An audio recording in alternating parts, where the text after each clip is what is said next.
Hey everybody, welcome back to Couch Potato. It's your girl Sweet Potato, and this is another Couch Potato review on the go. As you can see from the title, I'm gonna be talking about A Star Is Born, the 2018 version that just came out on Friday. First of all, I went to see this with my coworkers, and shout out to them for for us getting together and going to see this together. And it was all ladies. And y'all, I saw the trailer for this like 2 times, and like not extended trailers or anything, just like regular trailers. So in my world, I'm just like, oh my god, Bradley Cooper, oh my god, Lady Gaga, of course we're gonna go see it. I want to see anything with Lady Gaga in it. Y'all, I don't know if y'all can tell. I'm trying to like push through it, and I don't know if y'all can tell by my eyes, but like I am emotionally distraught. Like, it was just a roller coaster of emotions. And like in the third act, they just sucked all the tears from my body that I have for today, right? Anyway, before I get into the recap or review or whatever this is that I'm doing right now, I just want to thank everybody for tuning into the channel, continuing to show support to myself and to Couch Potato and to the JK Studios channel all together. I want to thank you all again for 6,000 subscribers. And right now I'm sitting outside of LSU Lakes because it's like I need some serenity because I'm so emotional, like y'all don't understand. Anyway, so this version of A Star Is Born, okay, so the movie A Star Is Born has been like remade and remade and remade. I think that Judy Garland was in the first one, and then Barbara Streisand was in the most recent before this one, and now Lady Gaga is reprising said role as Allie. I don't know, I haven't seen the old one, so I don't know if the character names are the same or anything. But anyway,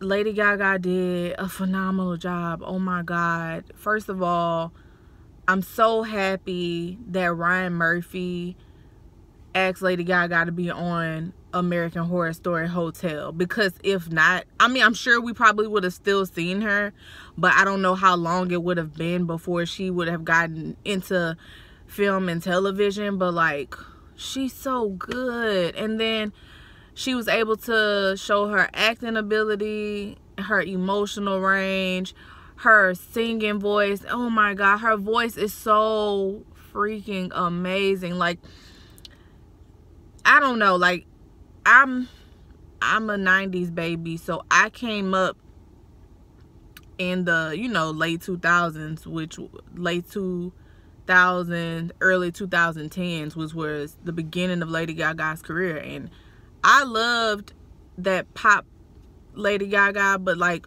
when years passed and she stripped all that away, and then we really got to hear the power that is in her vocal cords. Like,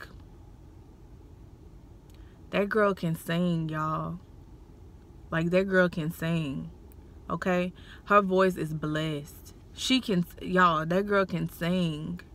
Anyways, and so emotional, her voice. The emotion that she can like portray through her voice. Oh my god, y'all, I know I'm like doing all types of emotional pauses and breaks, but like for real, this movie was so freaking emotional. Anyway, Bradley Cooper has been a phenomenal actor. Like, in this movie, he showed so much like emotional range. He showed depth. And he directed this. I had forgotten, like I knew that he directed this, but like going into it today, I forgot that he directed this. And then I was like, holy shit, like you acted in this and then you directed this too. Like, I don't even know how he was able to do both with this subject matter. So essentially, I'm not gonna get into spoilers or anything like that, but I'm gonna keep it as light as I can. But anyway, so pretty much the premise of this movie is Bradley Cooper is playing a guy named Jackson. Call him Jack. He's a rock star, like super famous, right? But he's also an alcoholic. And he when he was younger, he developed a hearing problem, so he's losing hearing in one of his ears as well.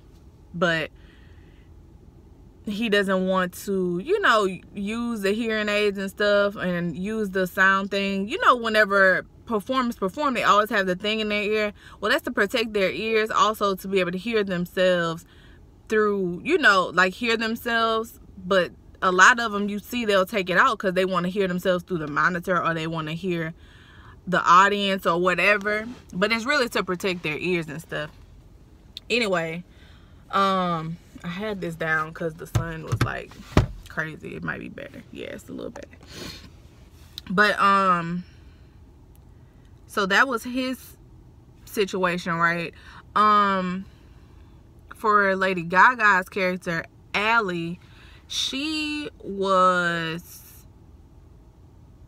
I want to say she was a waitress. We saw her at work, but we didn't like see her actually like working. We would always see her leaving or coming. But she was a waitress at like maybe like a fancy restaurant, right? And the first scene, Jackson got done like performing, and he was looking for a bar. His driver was trying to find somewhere, right? And took him to, he was like, well, just stop right here, this looks like a bar to me. And it just so happened to be, it was a bar, but it was for it, like it was the night where they do like a drag show. And I was so freaking happy because like all of the good, like not all, but like a lot of the good drag queens from RuPaul's Drag Race were in this. And I was like, oh my god, Shangela, oh, I want to see you, like look at you. So I was happy to see them. Also, I don't know if everybody watched the Netflix She's Gotta Have It, you know, TV show remake. But the guy who played Mars was also in this movie as Allie's best friend. And he was there as a supporting cast member. But like he did really good as well. It was just good to see him again. So I just wanted to point him out. But anyway, the drag queens actually let Lady Gaga perform, but she used to work at that bar. So that's when Jackson first saw her and got to hear her sing. Now granted, she's a woman, but they had her dressed up, you know, in drag or whatever. So her friend let him in and was like, oh my god, you gotta meet her. So he took him backstage after she got done performing. They talked, and he was like, well, I want to buy you a drink or something. She was like, well, I gotta, you know, like get this stuff off my face, get this out of my hair, and blah blah blah. He was like, I'll wait for you. So he went out, and the club was closed pretty much, but like they were cleaning up and stuff. So he sung a little song, she came out, and so they left, and they just shenanigans kind of ensue. And he just asked if she wrote her own songs, and she kind of made up a song on the spot, and he loved it. And then like the next day he asked her to come on come to one of his shows. She was just like, no, I gotta go to work, but you have my number, you can call me. So he sent his driver the next day, and his driver like kind of stalked her for the rest of the day. And she went to work, and the guy who was her boss was just like, you're late again. And then she just quit. And she went, her and her friend left. They flew out to wherever his show was. They put them side stage, and then he called her up on stage to sing her song that she had made up on the spot. And the video went viral on YouTube, and then from there it was just like she just went on the road with him. And then yeah, then she garnered her own success. Now this whole time he's dealing with alcoholism, like he was on and off sober the whole time or whatever, and her career started to grow, and not necessarily in the direction that he would have liked. And I think for her it wasn't necessarily in the direction that she would have liked, but she had always been told that even though she has a great voice, she wasn't that pretty, in her nose. And I think that right there was a reflection of the old A Star Is Born with this one, because you know Barbra Streisand, her nose is such a big part of her career and who she is, because back then, you know, kind of like with you being a black person, your skin is a flaw, right, in white America.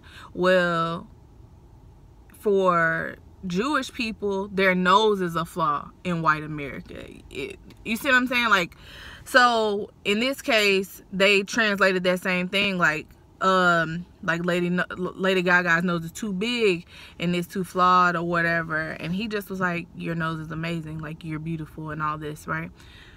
So anyway, her career started taking off, and it was very like poppy, and it was funny to me because like the way she started off with him was like very rock, very raw, like just singing her heart out, great like deep lyrics or whatever. And then whenever she signed a deal, it kind of turned her into old Lady Gaga. And I thought that was funny, because that's the place she started in her real career. And then she stripped that stuff away as she progressed, right? Anyways, so she has some great accomplishments, right? While she's, you know, climbing up, he's falling off in a sense, right? And I'm sorry y'all, because this when it starts getting emotional, I'm trying not to give spoilers and stuff like that, but anyways, she gets nominated for 3 Grammys, one of them being Best New Artist, and he is set to do a tribute at the Grammys. So like, oh, it's great, but at the rehearsal, come to find out, he's not. They decided at the last minute that they were gonna put somebody else out front, and he was just gonna play guitar background. So that took an emotional toll on him, and he was popping pills and drinking and stuff, and he got up there and on the night of the Grammys, and it was a hot mess. He made it through the performance, but it was a hot mess, and she could tell that he was, you know, under the influence. And then he came, sat in the audience, and they were calling her category for Best New Artist, and she won. So she's going up there, and he's like, he barely could walk. Like, he could barely walk. He sat on the side of the steps on the side of the stage while she's trying to give her a speech, but then he's like, oh my god, did you win? Like, belligerent and just out of it. And then he came up there on the stage with her and just embarrassed the crap out of her. I'm not gonna say exactly what happened, but he embarrassed the crap out of her. She was upset, but she wasn't upset like, oh my god, you embarrassed me. Like, she was upset like, oh my god, you drinking and using again, and like, I love you and I don't want anything to happen to you. So anyway, he ends up going to rehab. He gets clean, and she finds a song that he wrote or whatever that he started writing, and whenever he gets out, she kind of asks him how he hears the song. Now we don't see like fully how that plays out, right? Anyway, she's like telling her manager that she wants him to come on a European leg of her tour so he can open up for her, and then they can perform some of their songs together. And then the manager's like, nope, it ain't happening. So she was like, well, cancel it then.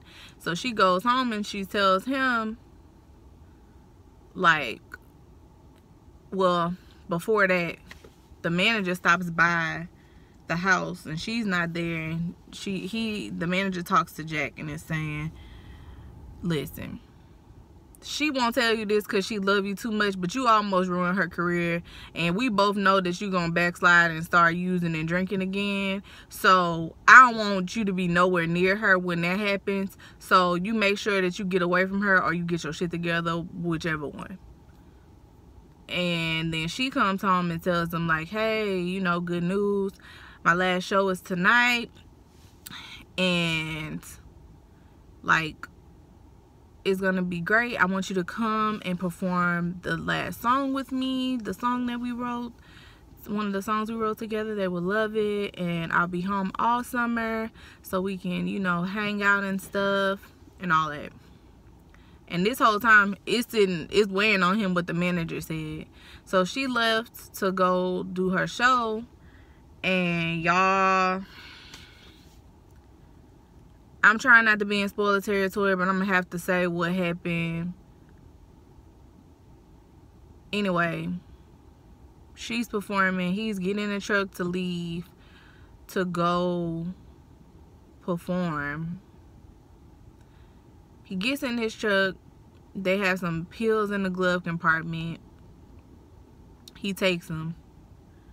And we were in the audience. We were like, oh, he's gonna get on his motorcycle and he's gonna like end up crashing and killing himself.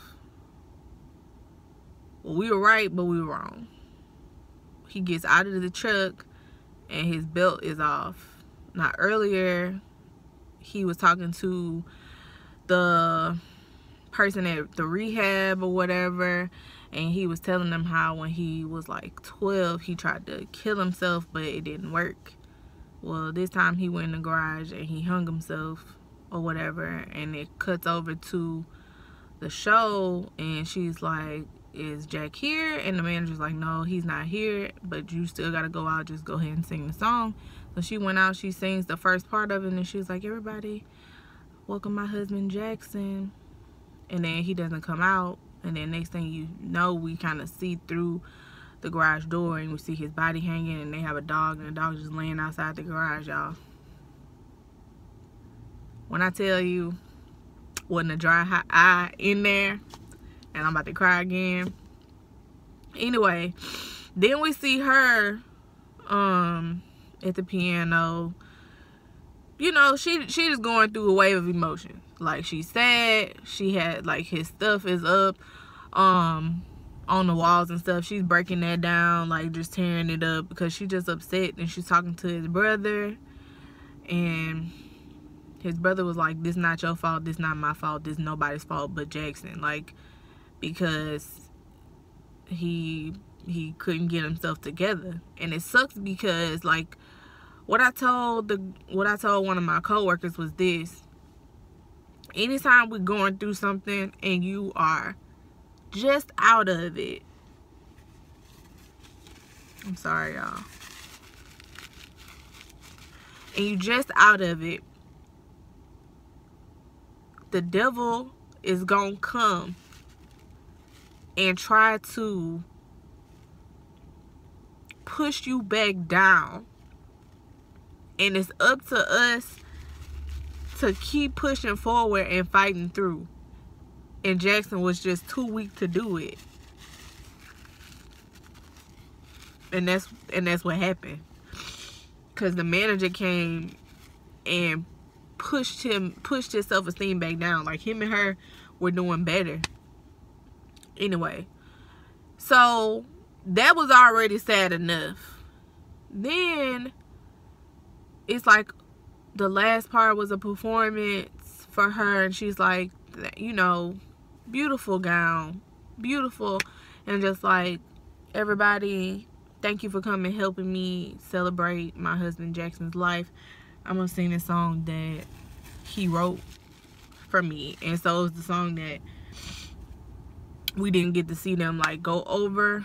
Oh my God, her performance, y'all, when I tell y'all, we were boo-hooing,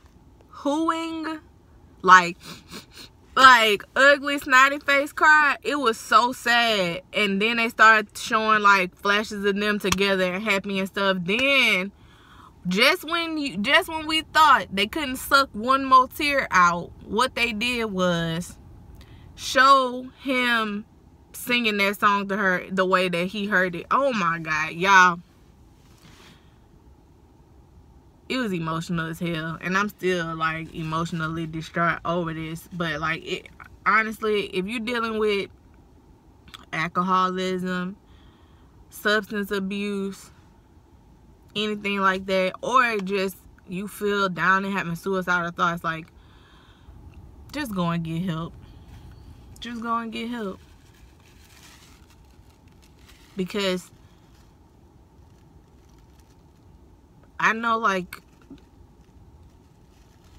times get hard and stuff, and people want to self-medicate, or people feel like people would be happier if they were gone.